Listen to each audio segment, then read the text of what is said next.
ఈరోజు తెలంగాణ రాష్ట్రంలో బీసీలకు ఎన్నికల్లో 42% రిజర్వేషన్ ఏదైతే ఉందో దాని గురించి బీసీ సంఘాల ఆధ్వర్యంలో తెలంగాణ బంద్కు పిలుపునివ్వడం జరిగింది.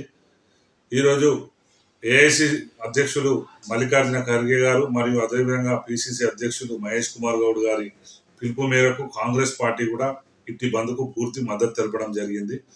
ఎందుకంటే దేశంలోనే మొదటిసారిగా కులగణన చేసి ఏ కులంలో ఎంతమంది ఉన్నారో తేల్చిన తర్వాత ఈ రిజర్వేషన్ను అమలు చేయాలని చెప్పేసి రాహుల్ గాంధీ గారు ఎన్నికల సమయంలో ఏదైతే హామీ ఇచ్చిర్రో ఆ హామీకి తెలంగాణ రోల్ మోడల్గా నిలవాలన్న ముఖ్య ఉద్దేశంతో రేవంత్ రెడ్డి గారు చిత్తశుద్ధితో ప్రతి గ్రామంలో అన్ని కులాల గణన చేసి పర్సెంటేజ్ తీసి 42% బీసీలకు ఇస్తే న్యాయం జరుగుతుందన్న ముఖ్య ఉద్దేశంతో ఆర్డినెన్స్ జారీ చేసి గవర్నర్కు పంపడం జరిగింది. కానీ గవర్నర్ ఇట్టి బిల్లును ఆమోదం పొందకుండా తన దగ్గర పెండింగ్ లో ఉన్నందున మొన్న రీసెంట్ గా ఎలక్షన్లకు కూడా వెళ్ళడం జరిగింది విత్ 42% బీసీ బిల్లు తోటి.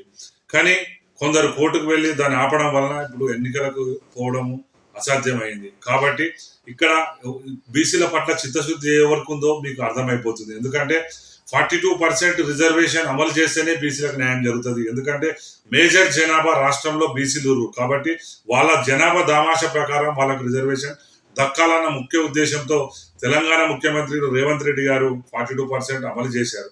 కానీ ఇట్టి టెక్నికల్ రీజన్ వల్ల ఇట్టి బిల్లు అమలు కాలేకపోయింది.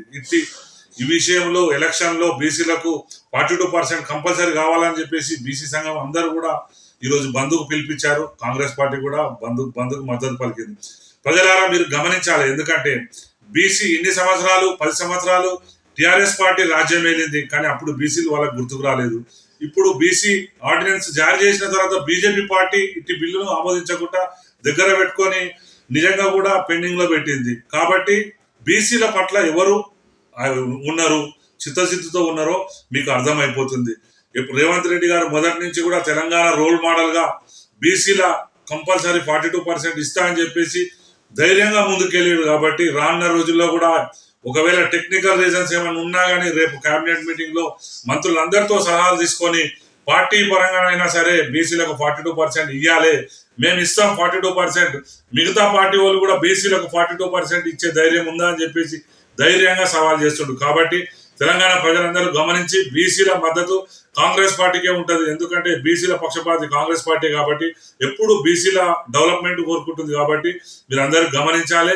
కలిబొల్లి మాటలు నమ్మి బీసీల కోసం మద్దతు పలుకుతున్నట్టే ప్లస్ బీసీల కోసం పొట్లాడుతున్నట్టే చేసి వెనక నుంచి వాళ్ళ గొయ్యి తీసి వాళ్ళ నాశనానికి కారణమవుతున్న పార్టీలను కూడా మనం అందరం దూరం చేయాలి ఈసారి.